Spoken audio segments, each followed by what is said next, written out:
হ্যাঁ এটাই ঢাকাতে 20 টাকা, বা আমার বেটা আছে চিটাগাং সিলেট 20 টাকা ভাই, 120 টাকা। এখন এ পর্যায়ে কথা বলবো আমাদের যে মরিচের যে সিন্ডিকেট যাকে বলে, অর্থাৎ এখানে 20 টাকা কেজি মরিচ, ঠিক ঢাকাতে 100 টাকা কেজি মরিচ।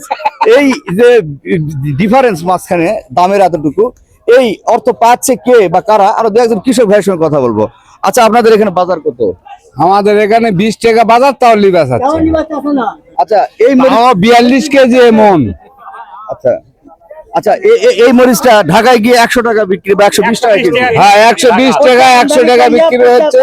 আর আমাকে 20 টাকা লিবাস আছে না, 42 কেজি এমন দিচ্ছে। 42 কেজি আর কৃষকে গোয়ার মধ্যে মাছ। আচ্ছা, কৃষক বাঁচিবে? কি বলেন দেখি একটু সাইড হন। বলেন। আচ্ছা, এখানে 28 টাকা কেজি আর ঢাকাতে 120 টাকা কেজি। তাই তো, হ্যাঁ এটাই ঢাকাতে 20 টাকা, বা আমার বেটা আছে চিটাগাং সিলেট 20 টাকা ভাই, 120 টাকা 30 টাকা। আর এখানে সিনথেটিক করছে 22 টাকা 23 টাকা এই দাম করেছে।